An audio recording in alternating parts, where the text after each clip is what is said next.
He didn't scream. He didn't throw a punch. He didn't even raise his voice. When the flight attendant snatched the boarding pass from his hand and pointed toward the aircraft door, Adrian Caldwell simply adjusted his glasses and asked one question. "Are you absolutely sure you want to do this?" She laughed in his face. She didn't realize that by kicking the man in the hoodie off the plane, she wasn't just delaying a flight.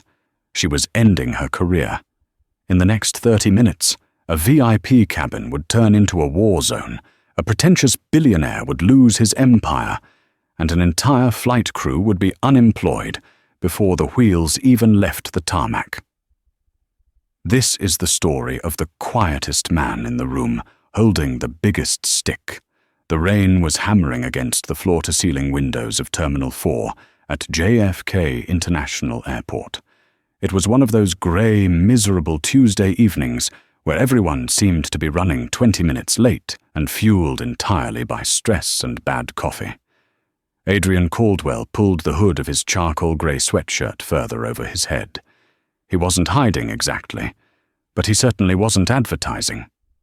At 38 years old, Adrian looked less like the majority shareholder of a Fortune 500 logistics firm and more like a tired graduate student surviving on ramen noodles.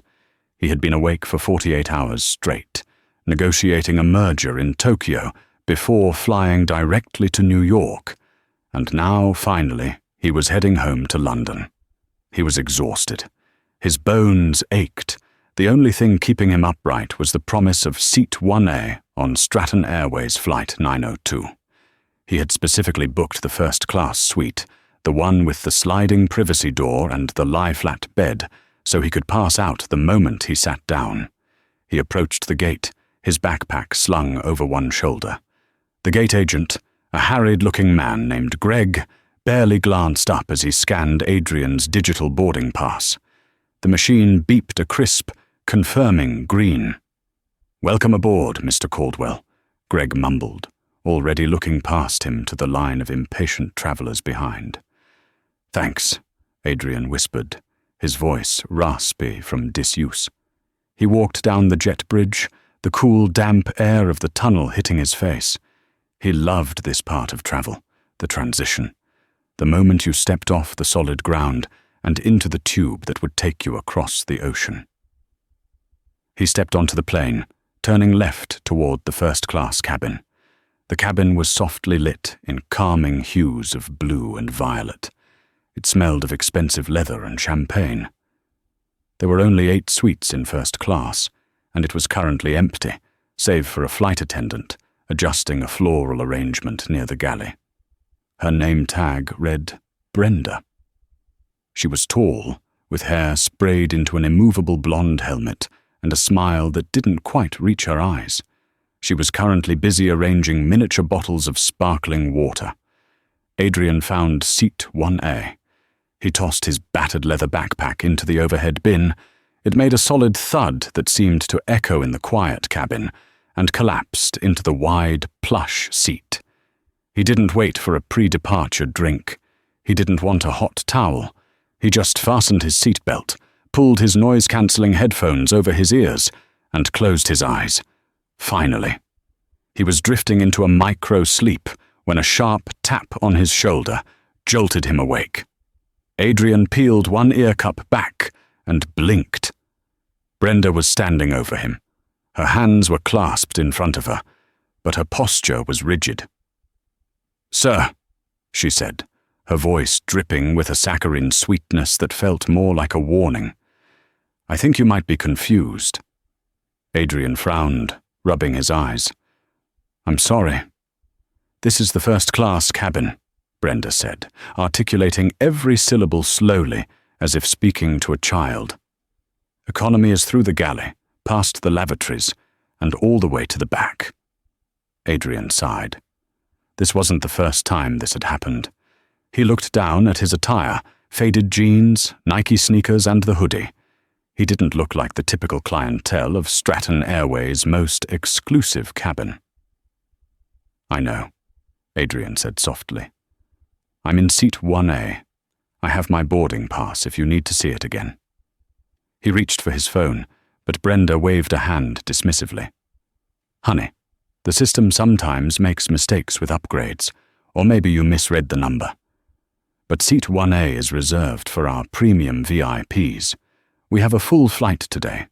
If you have an economy ticket, you need to head back now before the aisles get clogged." Adrian felt a prickle of irritation. He unlocked his phone and held up the screen. "It's not an upgrade mistake, Brenda. I paid full fare. Adrian Caldwell, seat 1A. Brenda leaned in, squinting at the screen without actually touching it. She pursed her lips. "Well, that is odd." Before she could continue, a loud, booming voice filled the cabin. "Brenda! Darling, tell me you have my usual ready on ice." Adrian turned his head. Striding into the cabin was a man who looked like he had been manufactured in a factory that built corporate villains. He was wearing a navy pinstripe suit that probably cost more than a Honda Civic. He had slicked back silver hair, a tan that was 3 shades too orange for winter, and he was dragging a Louis Vuitton carry-on. This was Preston Hargrave. Adrian recognized him instantly. Not personally, but by reputation. Hargrave was a real estate mogul, known for building shoddy luxury condos and suing his own contractors to avoid paying them.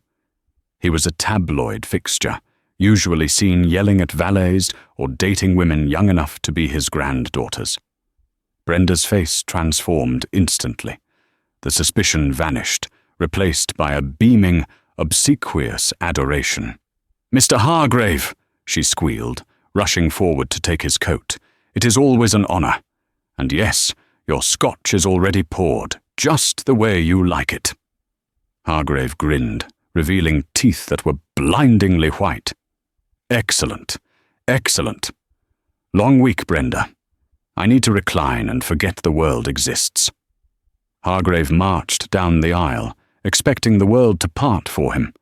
He stopped abruptly when he reached the front row. He looked at seat 1A. Then he looked at Adrian. Hargrave's smile dropped. He looked at Adrian like one might look at a stain on a silk tie. "Brenda," Hargrave barked, not taking his eyes off Adrian. "Why is there a maintenance worker sitting in my seat?" Adrian stiffened. Maintenance worker. Brenda rushed to Hargrave's side, looking flushed. "I'm so sorry, Mr. Hargrave. I was just handling it. This gentleman seems to think he's assigned to this seat." "Think?" Hargrave scoffed. He stepped closer, invading Adrian's personal space. "Listen, pal. I don't know if you won a sweepstakes or used your miles or whatever, but 1A is my seat. I sit here on every flight to London. It's the only seat with the extra legroom for the bulkhead. So, up. Move." He made a shooing motion with his hand. Adrian didn't move. He kept his voice calm, though his heart rate was climbing. "I booked this seat 3 weeks ago, Mr. Hargrave. You're welcome to take 1B across the aisle. It's empty." Hargrave laughed, a dry, barking sound. 1B? "I don't sit in 1B. I sit in 1A. And I don't negotiate with people who look like they sell counterfeit watches out of a trunk." He turned to Brenda. "Get him out of here, now, or I'm calling the CEO. You know I have his personal number." Brenda paled. The threat of calling the CEO was the ultimate weapon in the airline industry. She turned on Adrian, her face hardening into stone. "Sir," Brenda said, her voice losing all pretense of politeness, "I need to see your boarding pass again. Physical copy." "I used the app," Adrian said. "You saw it." "The app can be glitched," she snapped. "And quite frankly, your behavior is becoming disruptive to our premium guests. I need you to gather your things and wait in the galley while I sort this out." "I'm not moving," Adrian said, his voice dropping an octave. "I am a paying customer. I am sitting in my assigned seat.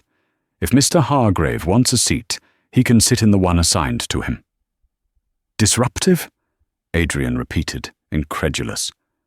I haven't done anything but sit here."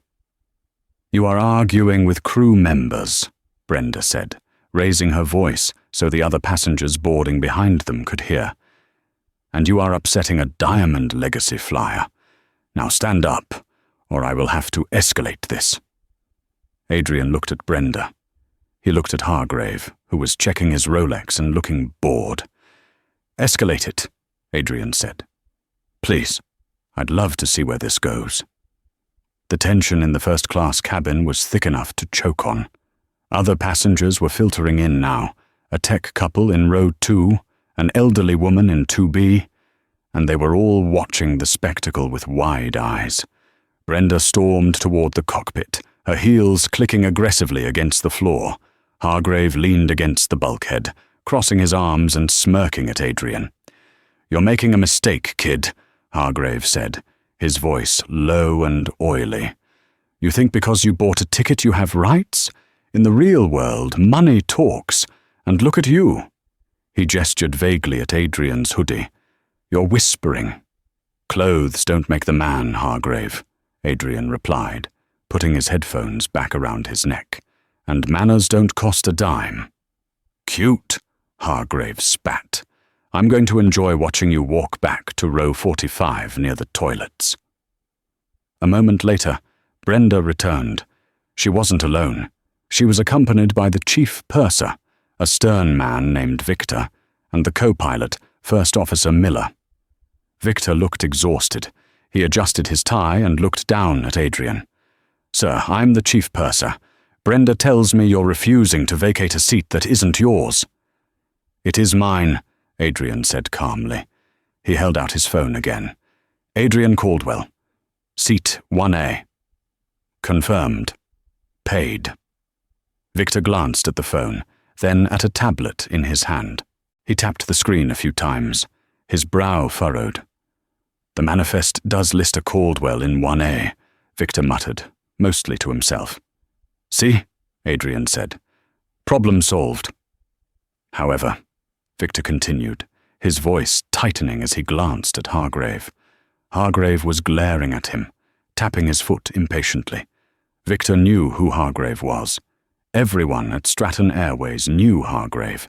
He was a nightmare passenger, but he spent $500,000 a year with the airline. The unwritten rule was, Hargrave gets what Hargrave wants. Victor cleared his throat. "However, sir, the captain has authority over the seating arrangements for the safety and comfort of all passengers. Mr. Hargrave has a specific medical requirement for the bulkhead seat." "Medical requirement?" Adrian raised an eyebrow. "He just told me it's his lucky seat." "It's sciatica," Hargrave shouted, lying effortlessly. "And I don't have to explain my medical history to a nobody." Victor looked pained. He turned to Adrian. "Sir, look. We have a seat in business class. Row 12. It's a great seat. We will refund the difference in the ticket price, and I'll throw in a $500 travel voucher. But we need to resolve this now so we can depart. Please, just work with us." It was a reasonable offer to a normal person, but to Adrian, it wasn't about the seat anymore. It was about the principle. It was about the way Brenda had sneered at him. It was about the way Hargrave looked at him like he was garbage. "No," Adrian said firmly. "I paid for first class. I have a meeting in London that requires me to be well rested. I am staying here." Hargrave slammed his hand against the overhead bin. Bang! "That's it!" Hargrave yelled. "I'm not flying with this lunatic. He's aggressive. Did you see that? He's threatening me with his eyes. I don't feel safe." It was a performance worthy of an Oscar, and Brenda latched onto it immediately. "I saw it too," Brenda chimed in, stepping forward. "He's been hostile since he boarded. He refused to follow crew instructions. Captain, I don't feel comfortable having him in my cabin. He's a flight risk." First Officer Miller, who had been silent until now, stepped in. He was young, broad-shouldered, and clearly eager to assert some authority. He leaned over Adrian, using his height to intimidate. "Sir, the crew has determined you are a disturbance," Miller said, his voice hard. "Federal regulations state that you must comply with crew instructions. You are now being ordered to leave the aircraft." Adrian looked at them. The trinity of arrogance. Brenda the enabler, Hargrave the bully, and Miller the muscle. "You're kicking me off?" Adrian asked quietly. "Not just moving me. You're removing me from the flight." "You left us no choice," Brenda said, crossing her arms smugly. "We have a zero-tolerance policy for aggression." "I haven't raised my voice once," Adrian pointed out. "Your attitude is aggressive," Hargrave sneered. "Get him out of here so I can sit down." Adrian unbuckled his seatbelt. He stood up. He was taller than he looked while sitting down, 6'2", and for a split second, Hargrave took a step back. But Adrian didn't lunge. He simply reached into the overhead bin and pulled down his backpack. He looked at Victor, the chief purser. "Victor, write this down. I want you to remember this moment." "Sir, just go," Victor said, looking away, unable to meet Adrian's eyes. "I'm going," Adrian said. He stepped into the aisle. He stood face to face with Hargrave. "Enjoy the seat, Preston," Adrian said. "I hope it's worth it." Hargrave laughed. "Everything I get is worth it, pal. Go back to the bus station."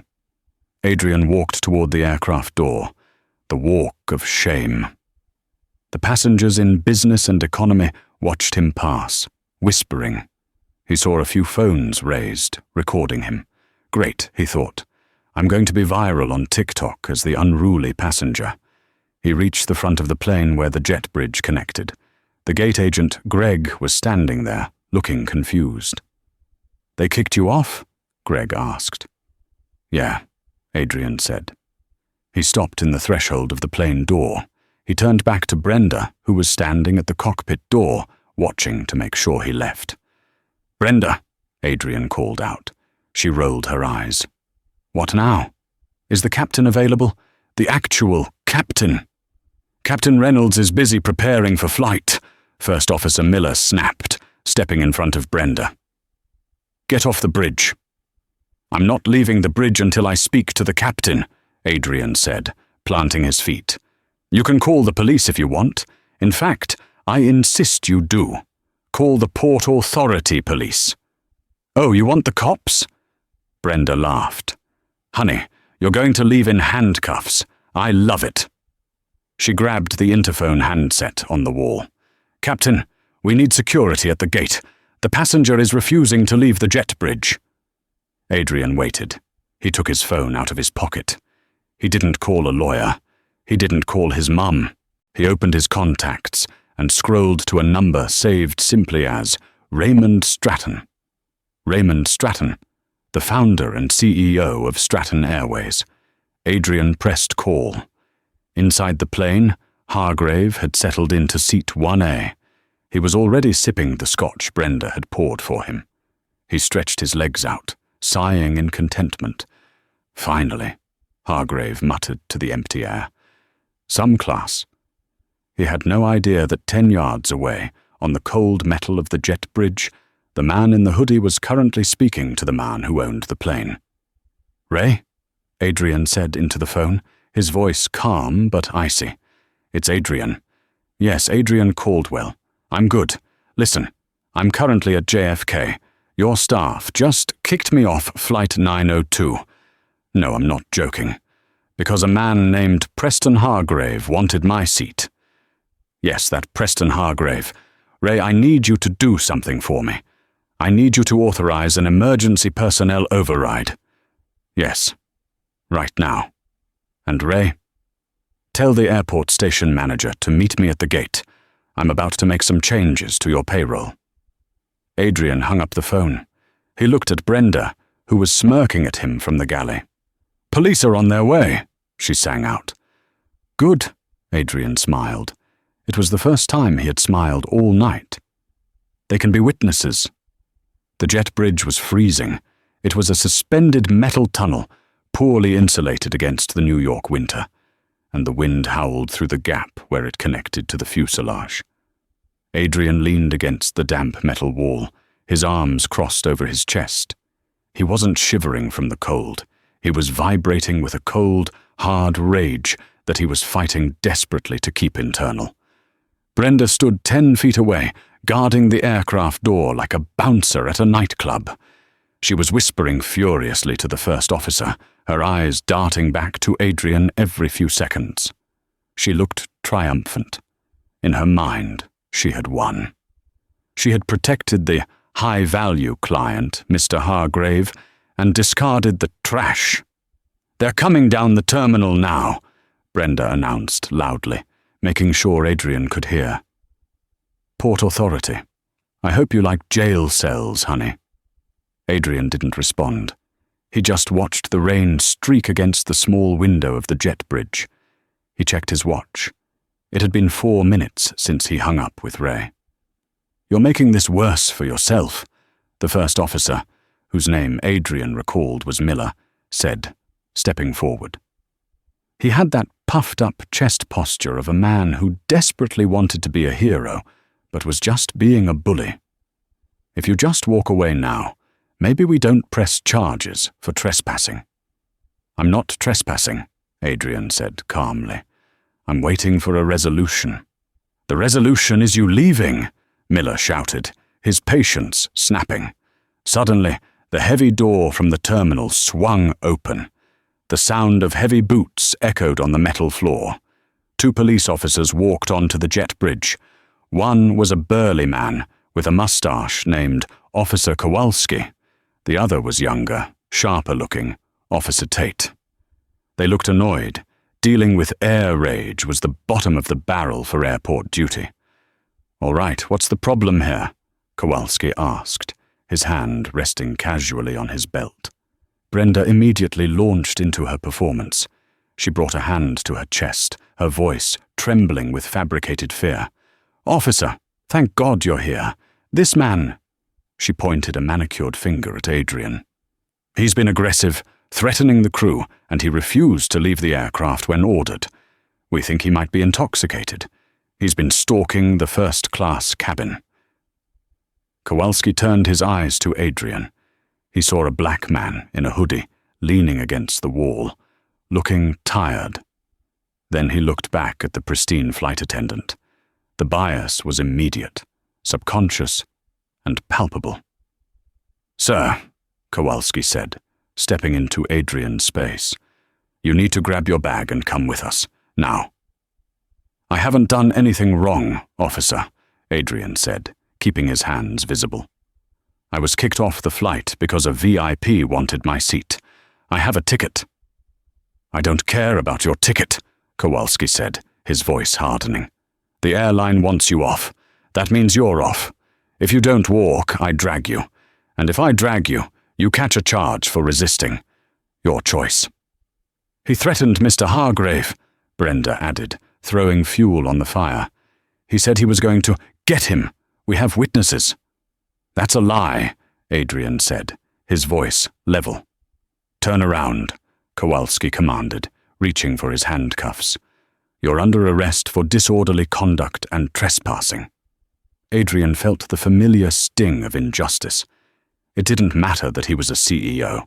It didn't matter that he had 3 degrees. In this moment, on this bridge, he was just a suspect. He slowly turned around, preparing to be humiliated. Just as Kowalski's fingers brushed Adrian's wrist, the terminal door slammed open again. This time, it wasn't a cop. It was a woman in a sharp black blazer, running in heels, clutching a radio in one hand and a tablet in the other. Her hair was a mess, as if she had been running against the wind. Her lanyard identified her as Lydia Cross, the JFK station manager for Stratton Airways. "Stop!" Lydia screamed. Her voice cracked with panic. "Officer, stop!" Kowalski paused, the handcuffs dangling from one finger. "What? We got the guy!" Lydia Cross ignored the police. She ignored Brenda.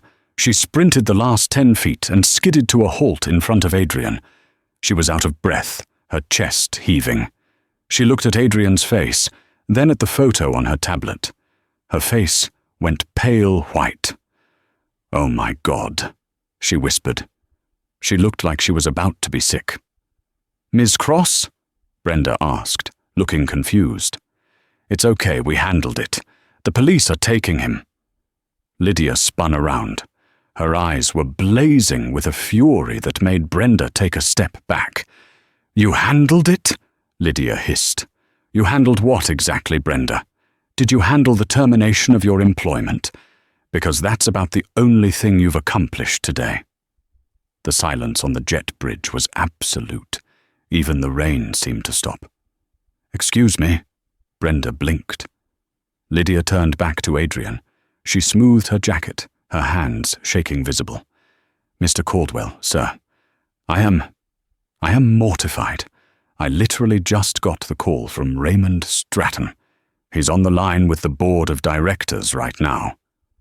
Officer Kowalski looked between them, confused. "Ma'am, do you want this guy arrested or not?" "Arrested?" Lydia let out a high-pitched, hysterical laugh. "Officer, if you put cuffs on this man, Stratton Airways will likely cease to exist by tomorrow morning. Please, step back. Immediately." Kowalski took a large step back, sensing the shift in power.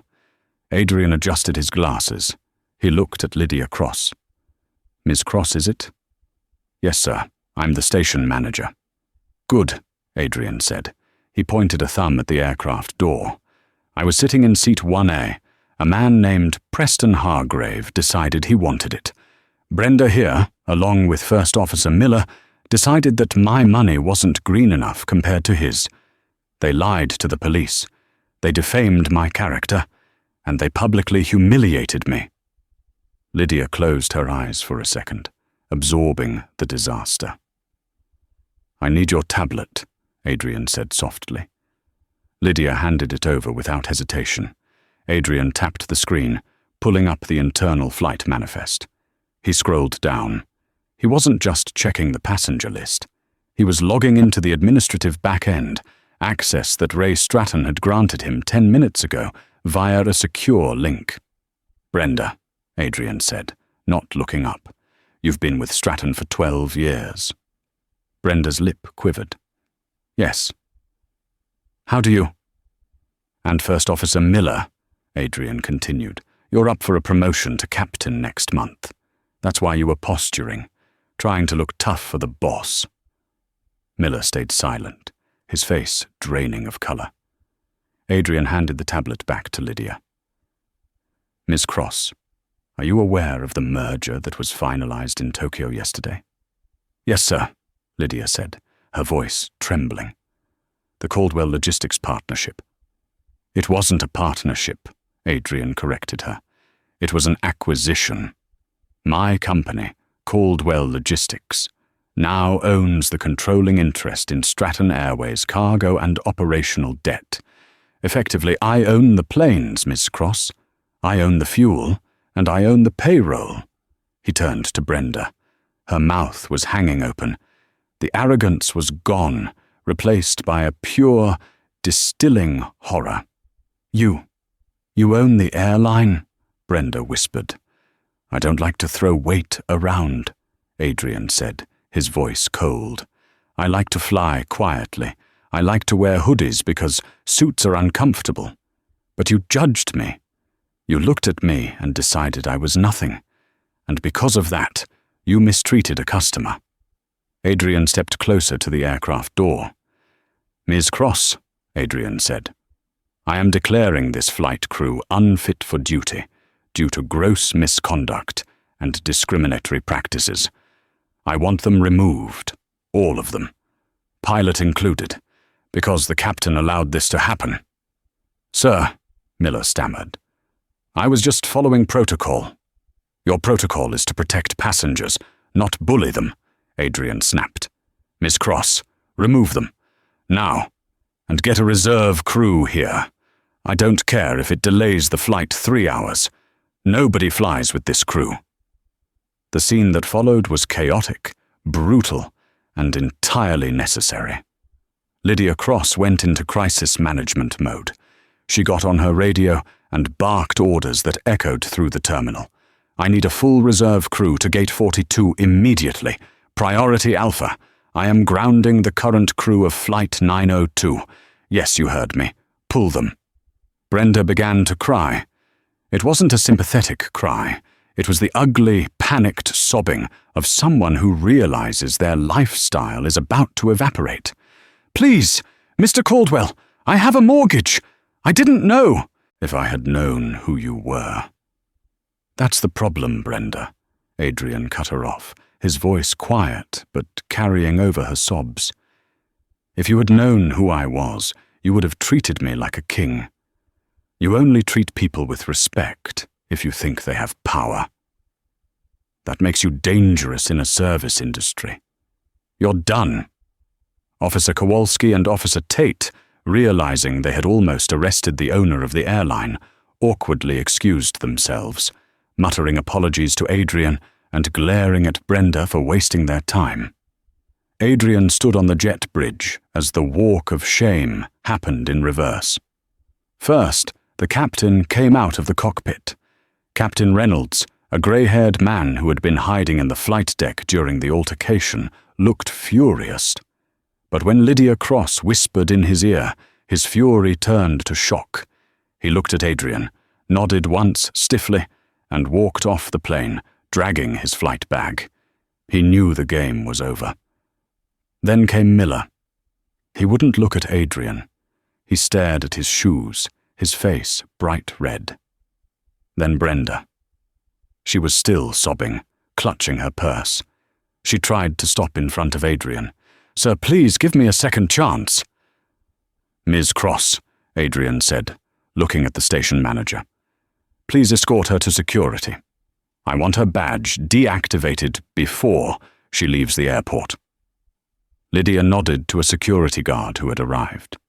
Brenda was gently but firmly led away, her wails echoing up the tunnel. The rest of the cabin crew followed, looking confused and terrified. They hadn't been directly involved, but they were collateral damage to the toxic environment Brenda had created. Within 10 minutes, the plane was empty of staff.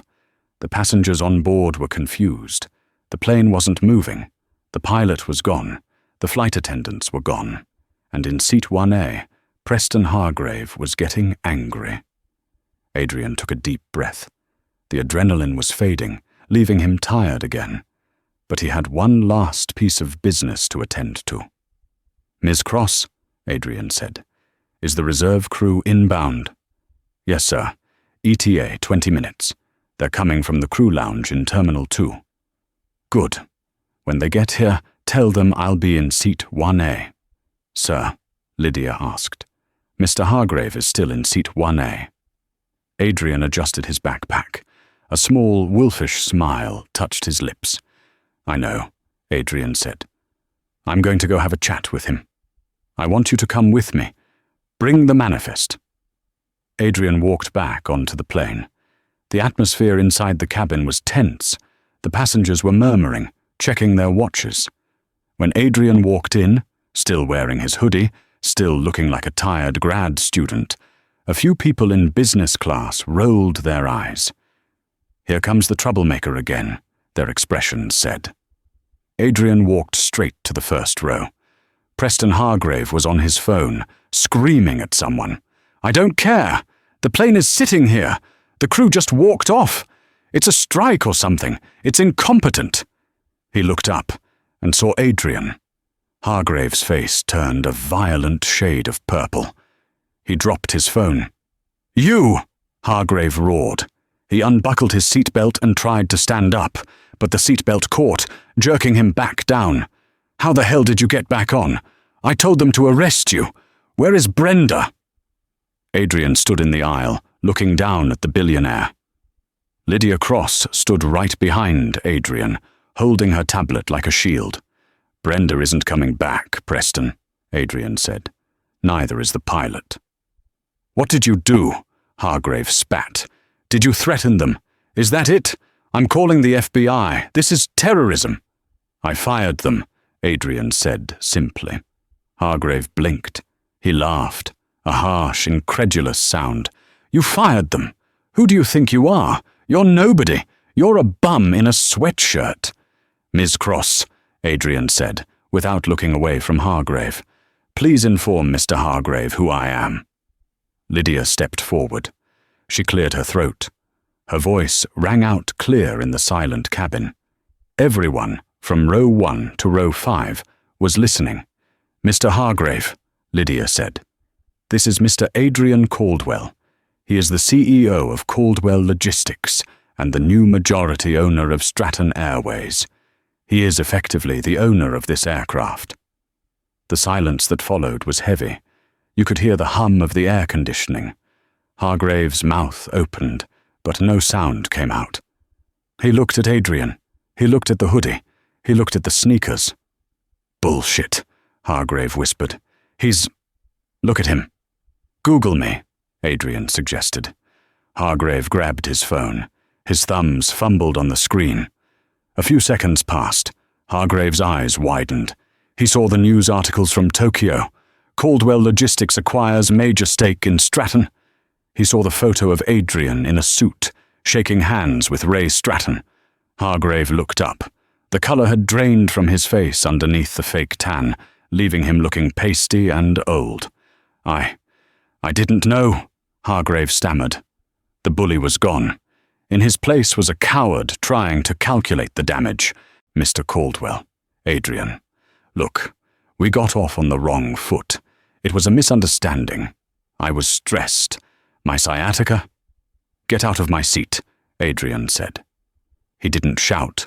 He didn't scream. He just said it with the weight of an eviction notice. "Now, wait a minute." Hargrave tried to smile, using his salesman charm. "We're both businessmen. We can work this out. I'm a Diamond Legacy member. I spend $500,000 a year with you guys." "Not anymore," Adrian said. He turned to Lydia. "Ms. Cross, revoke Mr. Hargrave's status, set his miles balance to 0, and ban him from Stratton Airways for life. Refund his ticket for today, and ban him from all future flights." "Done," Lydia said, tapping her tablet. "You can't do that," Hargrave shrieked. "I have 3 million miles." "You had 3 million miles," Adrian corrected. "Now you have a long walk to the taxi stand. Get off my plane." The dismantling of Preston Hargrave was a slow, painful spectacle. He tried to refuse. He tried to sit there and cross his arms like a child. But Lydia Cross called security back. The same security guards who had escorted Brenda away now marched down the aisle for Hargrave. "Sir, you are trespassing on a private aircraft," the lead guard said. "I'm not moving," Hargrave yelled, clutching the armrests. "I know lawyers. I'll sue this airline into the ground." "You can sue us," Adrian said, leaning against the galley wall, watching. "But you'll be suing me. And my legal team is bored, Preston. They'd love to tear apart your real estate portfolio. I know about the faulty wiring in your Brooklyn developments. Do you really want me to start digging?" Hargrave froze. The threat was specific. It hit home. Slowly, shakily, Preston Hargrave unbuckled his seatbelt. He stood up. He grabbed his Louis Vuitton bag. He had to walk past Adrian to get to the door. He stopped for a second, looking Adrian in the eye. "You ruined my trip." "You ruined it yourself," Adrian said. "You thought you could step on someone because they looked smaller than you. You were wrong." Hargrave walked down the aisle. As he passed business class, a young man in row 3 started clapping, then a woman in row 4. Within seconds, the entire front cabin was applauding. It wasn't polite applause. It was the jeering, celebratory applause of people who had watched a bully get punched in the nose. Hargrave kept his head down, rushing off the plane and into the terminal, disappearing into the rainy night. Adrian let out a long sigh. He rubbed his temples. "Ms. Cross," he said. "Yes, Mr. Caldwell?" "I'm sorry for the mess," Adrian said sincerely. "I know this is a nightmare for operations. The delay, the crew swap." "Sir?" Lydia said, smiling for the first time. "I've been wanting to fire Brenda for 3 years. She was a nightmare. And Hargrave made 2 of my gate agents cry last month. Honestly, best shift ever." Adrian chuckled. "Glad to hear it. Is the new crew here?" "They're coming down the bridge now." The new crew was breathless, having run from the other terminal. The new flight attendant, a woman named Sarah. Wait, checklist. Sarah is banned. Let's use Felicity. The new flight attendant, Felicity, looked nervous. She had been told she was flying the new owner of the airline. She walked in, spotting Adrian in the hoodie. "Mr. Caldwell?" she asked tentatively. "That's me," Adrian said. "Hi, Felicity." "Welcome aboard, sir. Can I get you anything?" Adrian looked at seat 1A. It was empty. The leather was still indented from where Hargrave had been sitting. "Actually," Adrian said, "I don't want seat 1A anymore." Lydia and Felicity looked confused. "Sir?" "It's got bad energy," Adrian said. He looked toward the back of the plane. "Is the flight full?" "We have 1 empty seat in economy," Lydia said, checking the tablet. "Row 34, middle seat, right by the toilets." Adrian smiled. He picked up his backpack. "Perfect," Adrian said. "I'll take it." "But, sir," Felicity stammered, "you own the plane. You can sit in first class." "I know," Adrian said, "but I just want to sleep. And honestly, I think I'd feel safer back there with the regular people." He walked past the stunning first-class suites. He walked past the business-class pods. He walked all the way down the long, narrow aisle of economy, nodding to the confused passengers. He found row 34. It was indeed a middle seat, squeezed between a teenager listening to loud music and a grandmother knitting a scarf. "Excuse me," Adrian said politely. The grandmother looked up. "Oh, hello, dear. Tight squeeze, isn't it?" "It's cozy," Adrian said. He shoved his backpack under the seat in front of him. He sat down, his knees hitting the plastic tray table. It was cramped. It smelled slightly of the lavatory. But as the new pilot came over the intercom, apologizing for the delay and announcing their departure for London, Adrian Caldwell closed his eyes and smiled. He had never been more comfortable in his life. The flight to London was uneventful. Adrian slept for 6 hours, his head resting awkwardly on the shoulder of the grandmother in 34B, who didn't seem to mind. But while Adrian was sleeping at 35,000 feet, the world below was waking up to the story. Remember the passengers recording on their phones? One of them, a tech blogger named Jason, who sat in row 2, had uploaded the entire confrontation to Twitter and TikTok before the plane doors even closed. The video was titled, "Airline CEO Goes Undercover, Gets Kicked Off by Karen Flight Attendant, Then Buys the Airline and Fires Everyone." It wasn't entirely accurate. He didn't buy it that second, but it was close enough for the internet. By the time Adrian's plane touched down at Heathrow, the video had 45 million views. Adrian turned on his phone in the taxi. It nearly exploded with notifications. He had 50 missed calls from Ray Stratton. He had emails from CNN, BBC, and TMZ. He opened Twitter. The hashtag Seat1A was trending worldwide, but the real story wasn't just about Adrian. It was about Preston Hargrave. The internet is a powerful detective agency. Within hours of the video going viral, users had identified Hargrave. And because Adrian had mentioned the faulty wiring in Brooklyn during his confrontation, the internet sleuths had gone digging. They found public records. They found lawsuits. They found tenants complaining about black mold and unsafe conditions in Hargrave's luxury buildings. By the time Adrian got to his hotel in London, the karma train wasn't just hitting Hargrave, it was running him over. Adrian sat on the edge of his hotel bed, watching the news on the BBC. The anchor was serious. Breaking news in the financial world. Real estate mogul Preston Hargrave is under investigation by the New York Housing Authority this morning after allegations of fraud and safety violations surfaced following a viral incident at JFK Airport. The screen cut to footage of Hargrave trying to leave JFK. He wasn't smug anymore. He was running from paparazzi, covering his face with his jacket, looking small and pathetic. Adrian took a sip of water. He didn't feel glee. He didn't feel happy about destroying a man. He just felt a sense of balance. The phone rang. It was Ray Stratton. "Adrian," Ray shouted, "you're the most famous man on the planet right now. Our stock price is up 12%. "Why is the stock up?" Adrian asked, rubbing his eyes. "I just fired a whole crew and delayed a flight." "Because the public loves it," Ray laughed. "They love a CEO who sits in economy. They love a guy who stands up to bullies. We're branding it. Stratton Airways, we fly for you. It's genius." "I just wanted to sleep, Ray," Adrian said. "Well, wake up, partner, because we have a press conference in 2 hours via Zoom." "And Adrian?" "Yeah. Next time, just tell them who you are at the check-in desk, okay?" "No promises," Adrian said. 6 months had passed since the incident on Flight 902.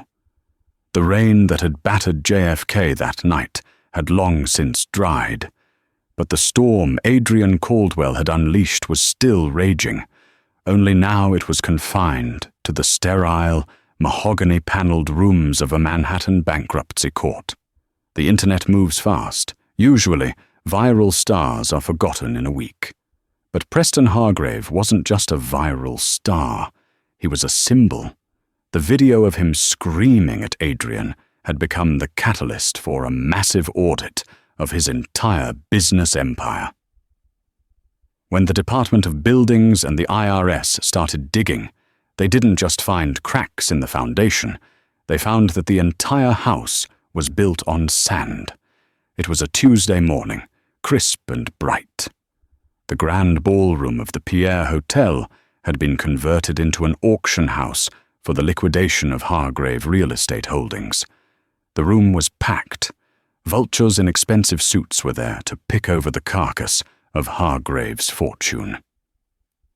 In the back row, wearing a simple navy sweater and reading a book, sat Adrian Caldwell. He hadn't announced his presence. He was just watching. At the front of the room, the auctioneer, a man with a voice like a machine gun, was selling off the jewel of Hargrave's crown, the Hargrave Tower in Brooklyn, the very building Adrian had mentioned during the confrontation on the plane, the one with the faulty wiring and the black mold. "We are opening the bidding at 12 million, the auctioneer rattled. "Do I hear 12? Hargrave was there. He sat in the front row, his head in his hands. He looked 20 years older. His fake tan was gone, leaving his skin sallow and grey. His suit was ill-fitting, likely because he had lost 30 pounds from stress. He wasn't the arrogant man in seat 1A anymore. He was a ruin. "Sold!"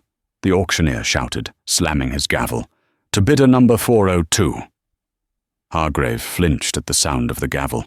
It sounded just like the overhead bin slamming shut on the plane. The auction ended. The room began to clear. Hargrave stood up, his legs shaky. He turned around and froze. He saw Adrian walking down the center aisle. The room went quiet. The few people remaining recognized the dynamic. It was the rematch, but this time there were no flight attendants to interfere. "You," Hargrave rasped. His voice was thin, defeated. "Are you happy? You came to watch me die?" Adrian stopped a few feet away. He didn't look angry. He looked disappointed. "I didn't come to watch," Adrian said calmly. "I came to buy." Hargrave blinked, confused. "What?" "Bidder 402, Adrian said. "That's my holding company. I just bought your tower, Preston." Hargrave's eyes widened. A flicker of his old arrogance sparked, then died. "You bought it? Why? It's a money pit. The repairs alone will cost millions." "I know," Adrian said. But unlike you, I'm going to actually do the repairs. And then I'm going to convert the units into rent-controlled housing for the families you tried to evict last year."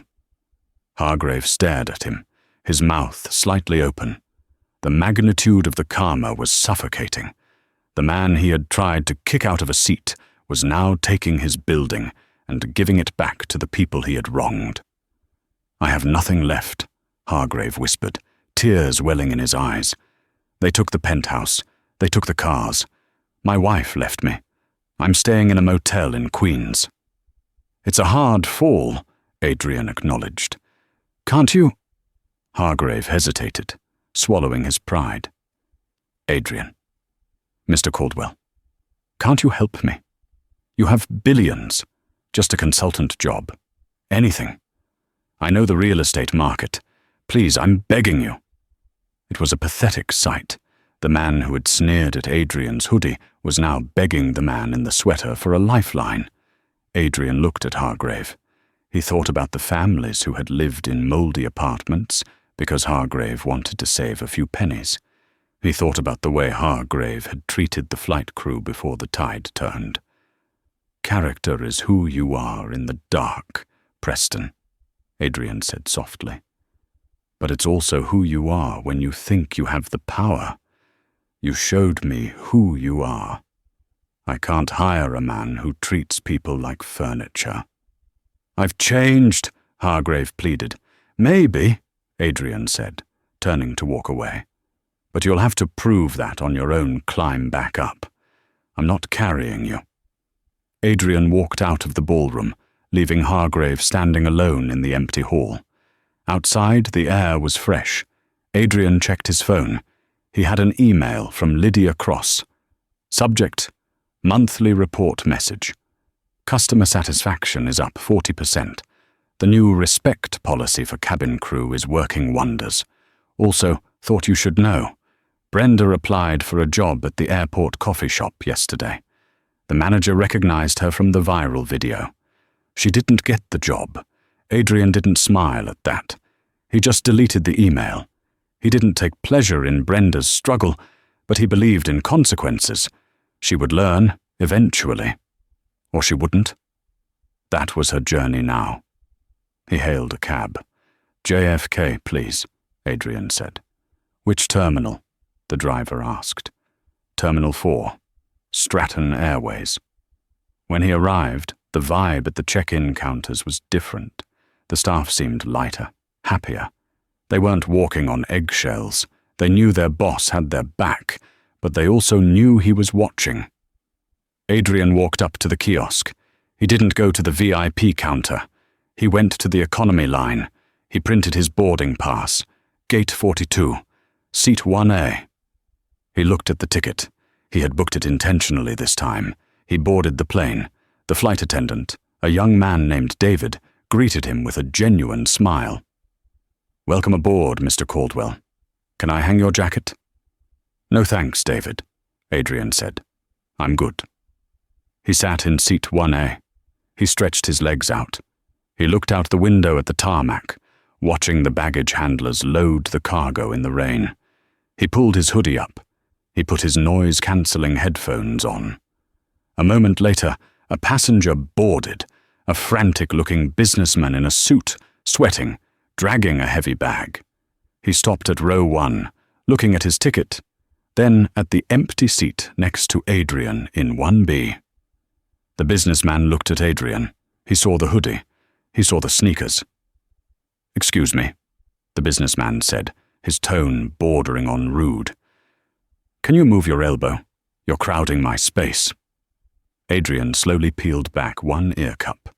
He looked at the man. For a second, the businessman looked ready to argue. He looked ready to call a flight attendant. He looked ready to ask if Adrian really belonged in first class. But then, he stopped. Maybe he recognized the glasses.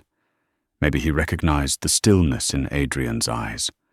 Or maybe, just maybe, he felt the ghost of Preston Hargrave lingering in the cabin, a warning from the universe. The businessman cleared his throat, his demeanor changing instantly. I mean, sorry to disturb you, the businessman stammered. Long day. You know how it is. Adrian smiled.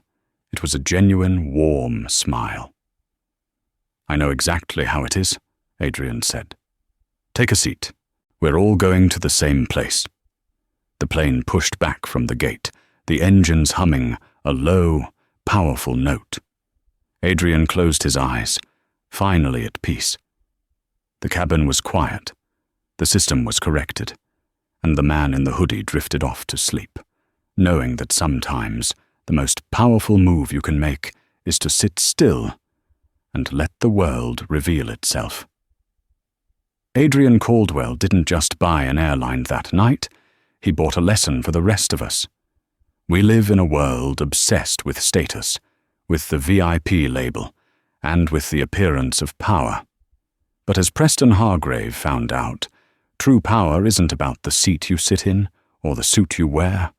It's about how you treat the people who can do absolutely nothing for you. Preston thought he was untouchable because he had a platinum card. Brenda thought she was secure because she sided with the bully. But both of them forgot the golden rule of the skies. Turbulence hits everyone eventually. And when it does, it doesn't matter if you're in 1A or 34B. What matters is who is willing to help you when you land. So, the next time you see someone quiet in the corner, wearing a hoodie and keeping to themselves, maybe show a little respect. You never know. They might just own the plane. If you enjoyed this story of instant karma and justice served cold, please hit that like button. It really helps the channel grow. Don't forget to subscribe and ring the notification bell so you never miss a story. And tell me in the comments, have you ever seen a VIP get humbled in real life? I want to hear your stories. Thanks for watching, and fly safe.